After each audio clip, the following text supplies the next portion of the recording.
Hey, everybody. Welcome to Nowhere Near Death, Soul Trek. I am.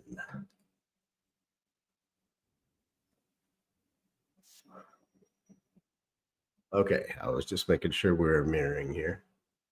And I'm going to shut that down. The reason that I'm starting this today, kind of starting it over like it's a brand new thing, is that I did some podcasts before. Several of them went well. Some of them I was still dealing with encephalopathy, which kind of made my train of thought go here and there, but that is under control as much as it can be, and so shouldn't be a problem anymore.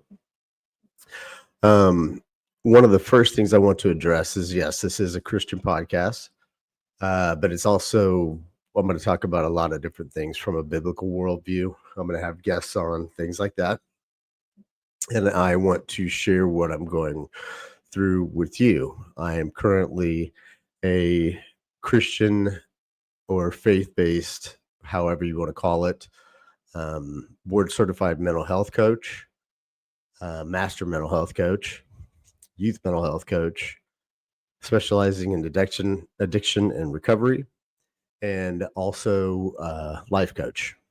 So, and I'm also an ordained minister. How all this happened was, well, I spent probably the better part of about 45, well, let's go up to about 40 years um, thinking I was a Christian. I went to church when I was a kid. I was never really indoctrinated, never really focused on. I went through a confirmation class, and during that class, um, I still didn't get it. And me being the sort of oddball, logical person that I am, I made it to the end of it. As you can see, there's Abel in the background. He keeps coming in and out. What are you doing, buddy? Hey, want to let me do this? I'm not going to be on that long today. So I went through confirmation class. I mean, I did learn some things, but I never could put two and two together.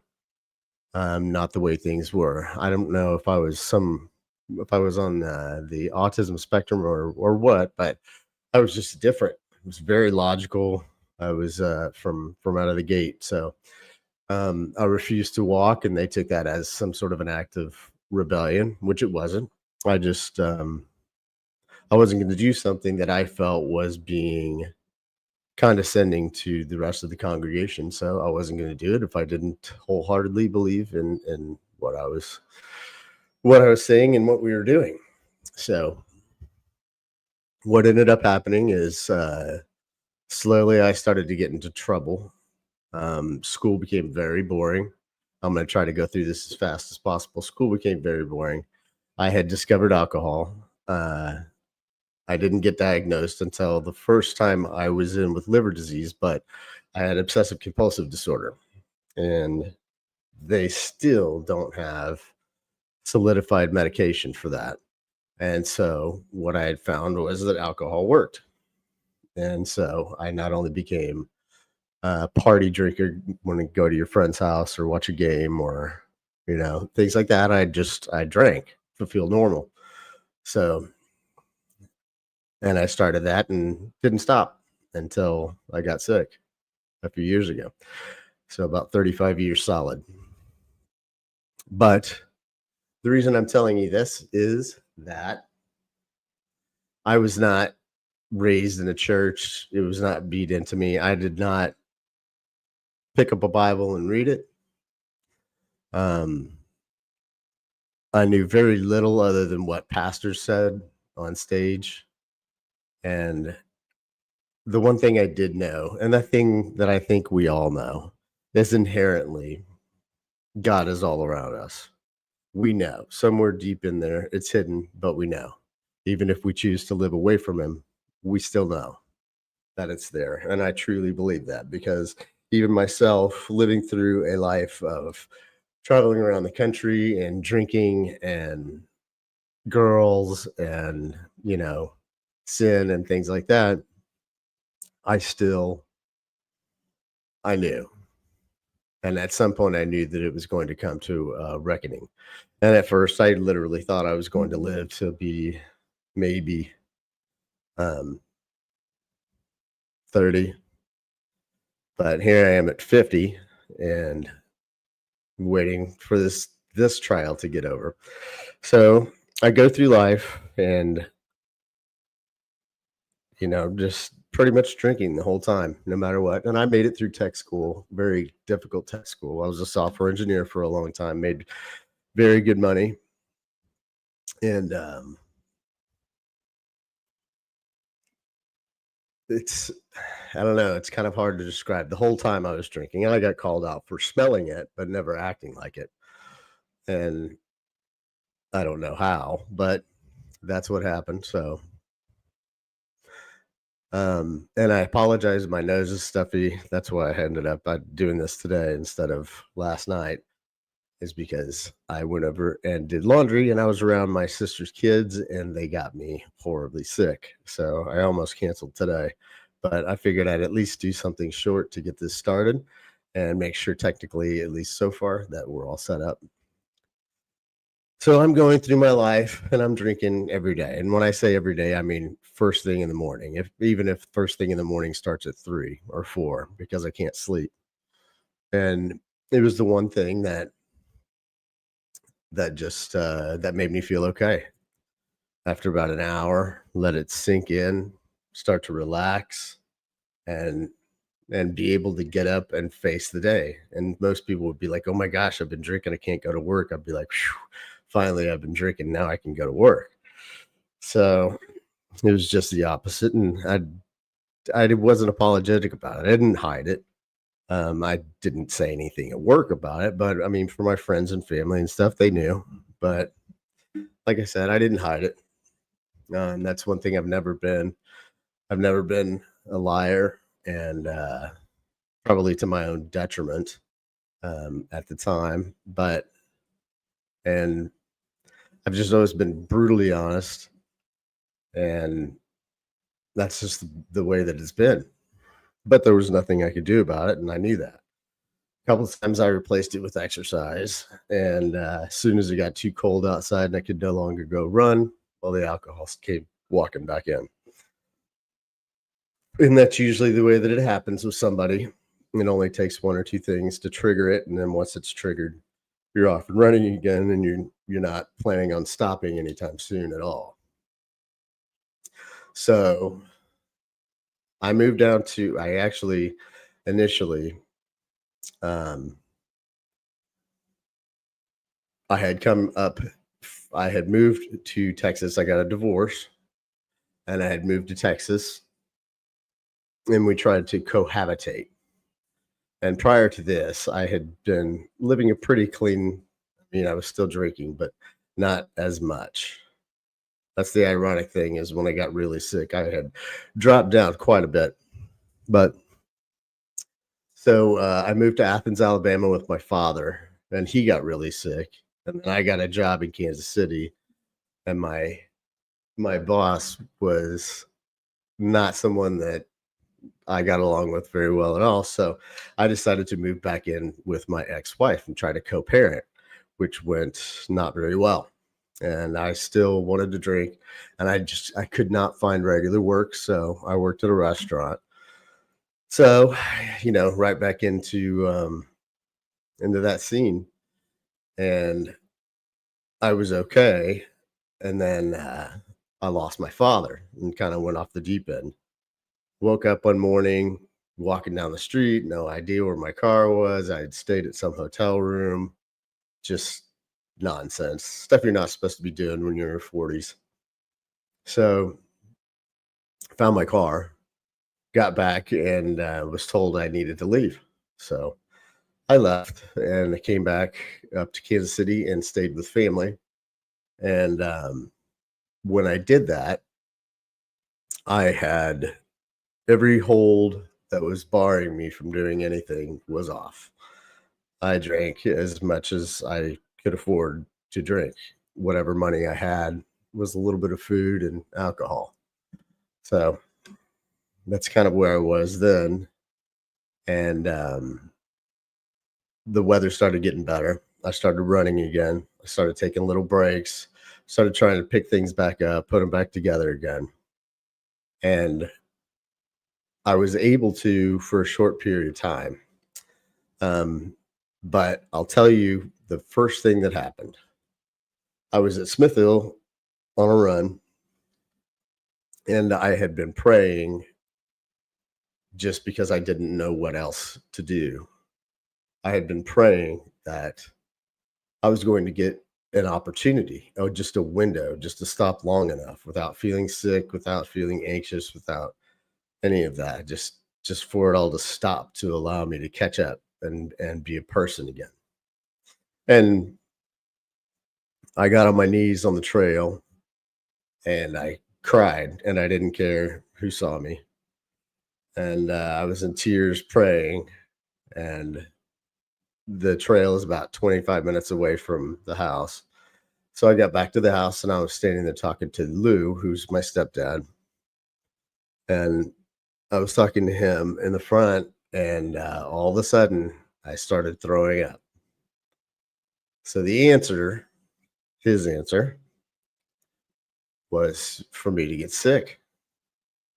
And so I had my first horrific acute pancreatitis attack. Now you can't eat, you can't drink, you can't do anything. You need to go to the hospital if you ever have one so they can hook you up intravenously on fluids and then introduce you to a liquid diet eventually. But not me. I stayed in bed for 3 days trying to force things down and, getting sick and things like that. So, but I mean, and it's painful. It's painful beyond anything that you can invest at that point that I could ever have had imagined. And I had a pretty rough childhood. So, I mean, in terms of what I did to myself on bike ramps and skateboards and everything else you can think of, climbing mountains. Um, so I got a job, and the job was I had to be in Texas, but it was remote. So I took the job, moved down to Texas, started the job, got a place where my ex-wife, and my kids were, and everything was going okay. And then I met her fiance, which I didn't know at the time. I thought he was just living with her, but met him. And I'm sorry if this is boring. I really hope it isn't, but I wanted to walk you through this first before we go on down the road. And I'd also have, excuse me, more enthusiasm. Hold on, I'll let you out in about 20 minutes. You're all right. So I get down there and it's a nice place. It's a 1-bedroom apartment, but there's really two. They just didn't section it off. They didn't wall it off the second one. The guy's got horses and a bunch of land, and it's perfect. It's peaceful. And the guy that was living with my ex-wife and my kids was horrific. Just what a goof. So that did not go very well. There were times and so what do we do as alcoholics or as addicts? That starts to wear that wall down. It starts to thin it out, the one that's keeping you from going back to it. And so I went back to it a little bit at a time. I'd have one or two before I went to one of my son's soccer games or something like that, just to deal. And so then my daughter ended up moving in with me, and everything was going great as far as our relationship goes. It went really well, and she was having some pretty big issues. A lot of them are some of this woke mind virus nonsense, but it's still very real for the kids. And so we were doing everything that we could. I was doing everything I could to help her out. And COVID had hit, and I had started drinking again. Not a lot, but enough. and I started getting sick. Now this time I started losing weight, which if you're a drinker and you start losing weight and you're not trying to, that's not good. So I started losing weight and started getting a big bloated pregnant belly, which is called ascites, and being in severe pain. And all they told me was that I had a mildly fatty liver. Well, I ended up coming up to Kansas City eventually when I had to, because I could no longer work, because I had no idea when I was going to be stuck in bed, when I was going to be able to stand up without getting sick. Um, so I knew I had to do something. So my daughter went back to her mom's, and I came up here. And there's a lot more to get into that I won't right now, but I came back up here thinking I'll just go up there, clean up, this will all go away, and then it'll be fine. Well, I still dabbled, got the job that I wanted, uh, and then it all came down. The chronic acute pancreatitis started to ramp up. I started having attacks every week. Um,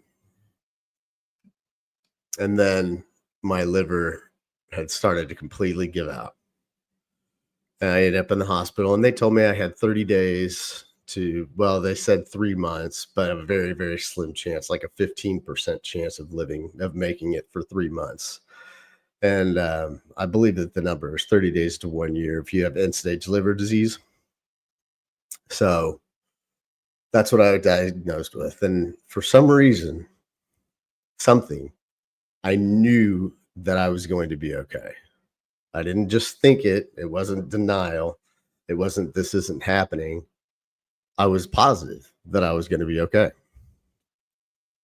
So during this, I laid there. They'd let them do anything. They had to drain my stomach. Every once in a while, they'd send me home, and I'd end up back within a week or less. And just dealing with this stuff. And I tried to drink one more time. It was Christmas time. My kids wouldn't talk to me. I'm not really sure what was going on down there, but somehow I was the bad guy for getting sick. And it was all blamed on alcoholism, which blame is a funny thing. So,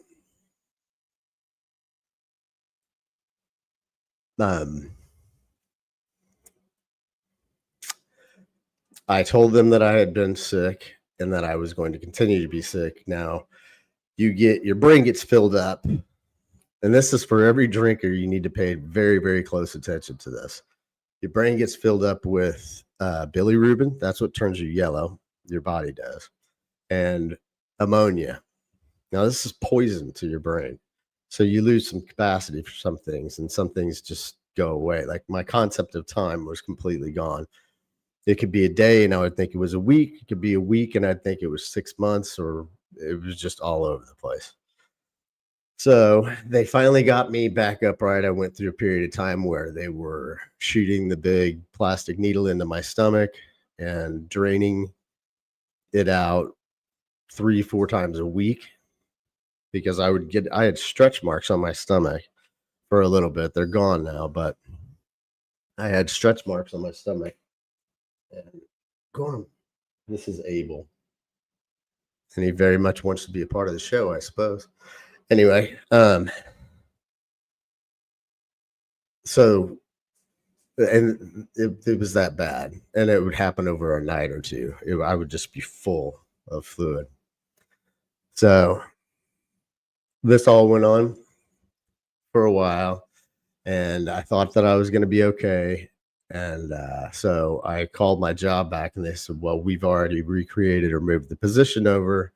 And it had been months, and I was not in my right mind. I was not aware that it had been months.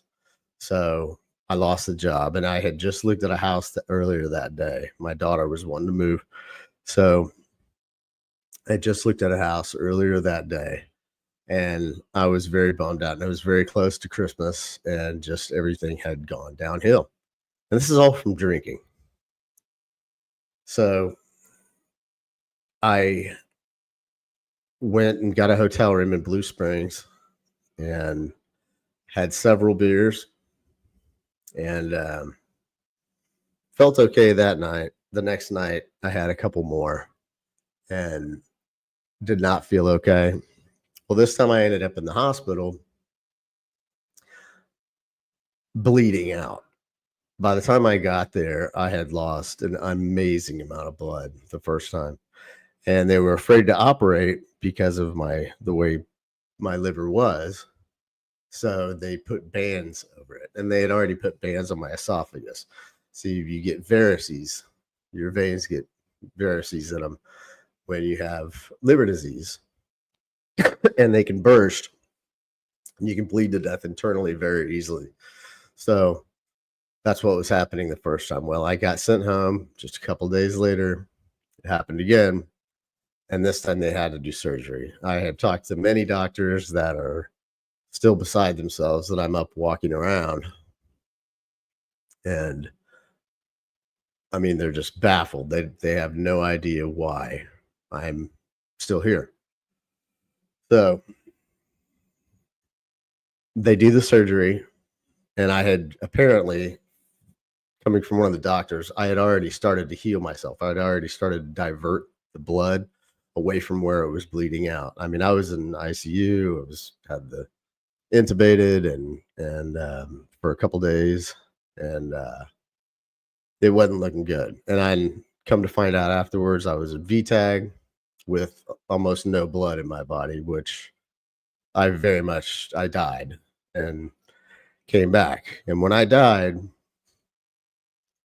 the second time, I distinctly remember, it seems like a short period of time, and I know people talk about near-death experiences, and they're all fairly similar, but I didn't go up and see the doctors or anything like that. I was in a space and I could see 360 degrees around me, and I was being spoken to, but it wasn't by a face that was discernible right in front of me. There was a bunch of lights, but I knew who it was. And mind you, I hadn't picked up a Bible in years and years. I went to the church a couple of times. So this isn't something that was already indoctrinated in me that I leaned back on and now I'm clinging on to. This was something that was totally brand new. So I'm probably going to have to do a part 2 of this because my dog really needs to go outside, and I have a doctor's appointment now this afternoon. But anyway, the question was, did I want to stay or did I want to go back? And I chose to come back. And I was asked why, and I said, because they have to know. So basically, I came back to fulfill the Great Commission, to spread the word and get it spread correctly. And now a lot of this stuff that I'm going to go through either today or throughout the life of the podcast is going to be about false teachers and about how dangerous it is. And I can tell you something, it kept me from being the believer that I should have been a lot earlier based on the false teachers, because I could see through them. And I think I'm going to have to come back. He is not going to stop. He's not going to leave me alone. So, anyway, I will finish this little part of the story. Abel, you're okay, buddy.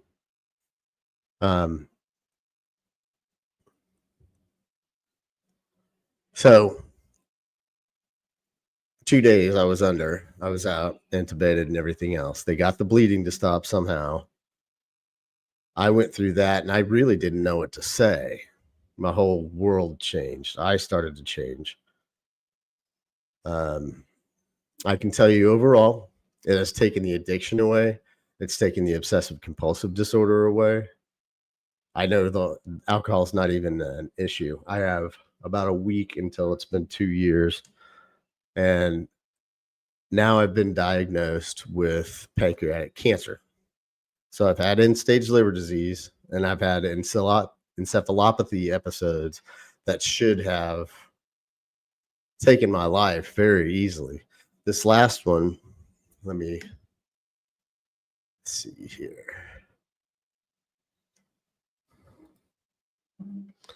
Well, I will play it on the next video. I might just go ahead and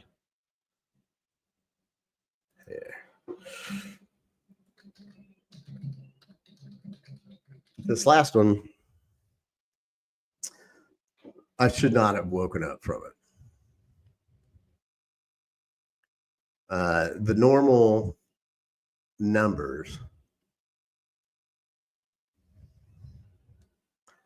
are 200, and you're looking at either death or a coma. So, and my numbers were 283. That means 283 on parts per million in my blood of ammonia. So my brain was just frying. I mean, literally. So let me put that up here.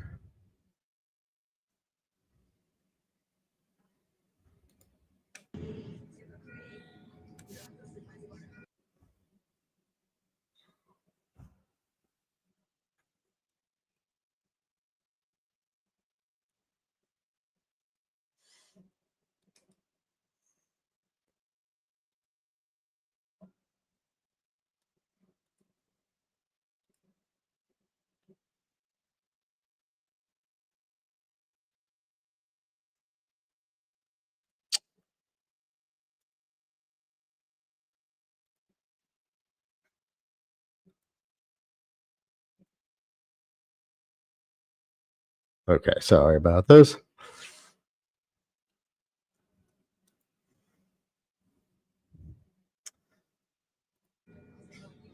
Ryan, can you hear me? I have no idea. Ryan?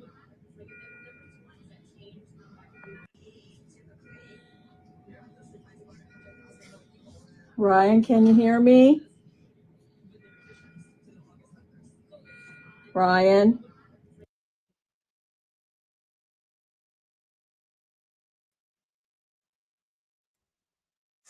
So that's what it looks like when your ammonia gets too high. When you start to come back, you can't really use sentences that well. Again, time is just completely off the board. You have no idea what time you went in, what time you kind of went under, went out, said bye-bye. Could have been walking down the street.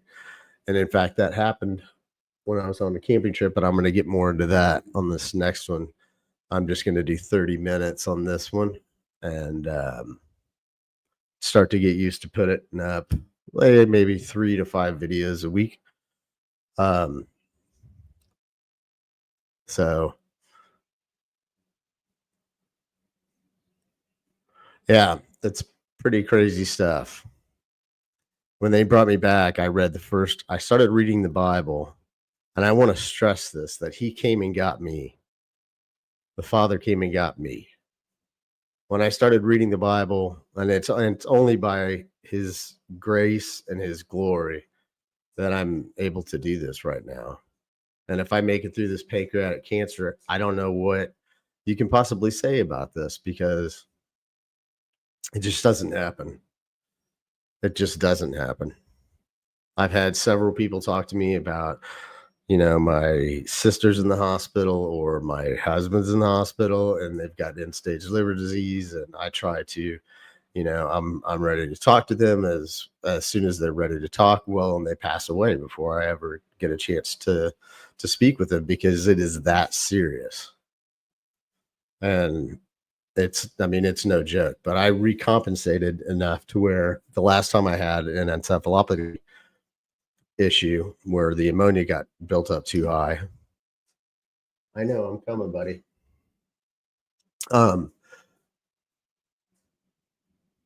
They came back and said your liver numbers are normal. I mean, just amazingly. I was supposed to be gone, but anyhow, I'm gonna go ahead and sign off here, and just wanted to make sure I got on and at least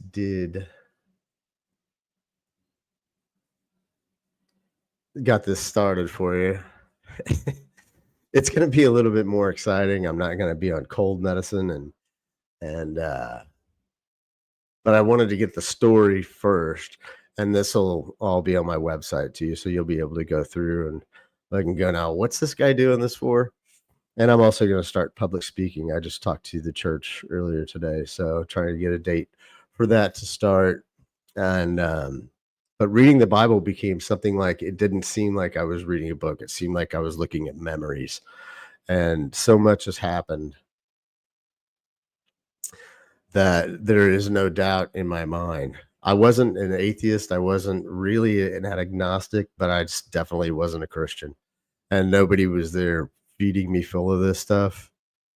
Nobody was there trying to indoctrinate me. If anything, people were more afraid of me just because of my personality before they stayed sort of away from me and just left me alone with things. And so anyway, all right, guys, it is now 10 a.m. on Monday. I might come back and do some more this evening, and I will talk to you soon. Have a great morning.